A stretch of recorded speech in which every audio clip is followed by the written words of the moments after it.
So what do you make of the review in general?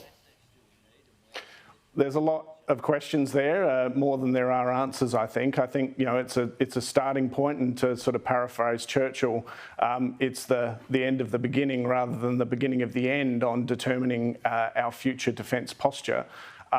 Lots of the recommendations are general. We've seen a recommendation to conduct a further review into surface ships.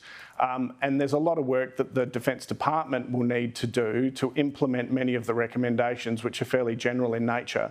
So I think there's a lot of work still to do, and we'll see more announcements about capability. We'll see more reviews and investigations. We'll see the appointment of more senior officers. There's already been a Deputy Secretary appointed to oversee Defence Strategic Review implementation. We saw a recommendation for a new 3-star officer to oversee defence personnel. So, Defence has more stars than the desert at night at the moment, it seems, but those developments are something that's going to take a lot more time.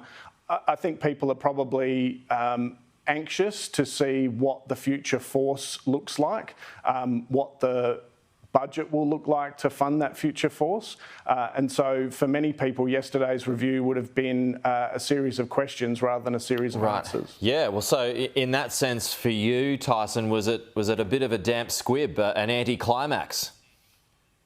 I think we've been given fairly good warning that this was a review that would contain a lot of procedural stuff, a lot of opportunities for questions to be asked and reviews to be had.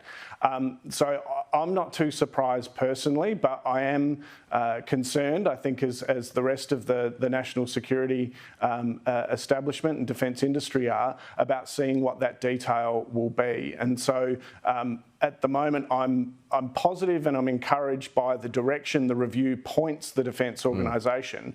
I guess my concern is the defence organisation's ability to run with that intent and actually deliver on the recommendations of the review. Well, Jackie Lambie, she was very strong on this program yesterday. I mean, this was even before that it came out. She was here and she was saying, well, this is all well and good, but we just don't have enough troops. There is a plan in the long run to get us up to 80,000 diggers, but that's not going to be enough.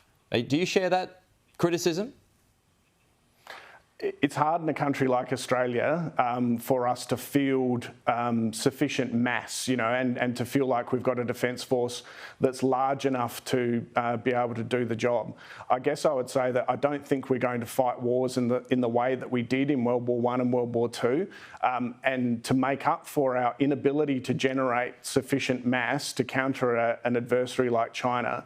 The approach about holding that adversary at greater length from us through the use of longer range weapons, through the use of nuclear submarines, that's our way of mitigating the fact that we're never going to be able to generate enough troops, enough sailors, enough aviators to be able to match a potential adversary.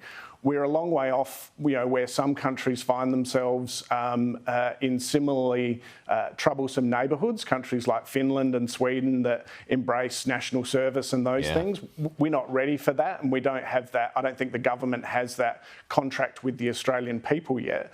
But I think developing technology and investing in weapons that can increase the consequences for a potential adversary to make us a less attractive target, or for them to not be able to realise their goals, I think that's where the strategy lies. Okay, Tyson Sara, always good to chat, Tyson. Appreciate your time, and thanks for your service.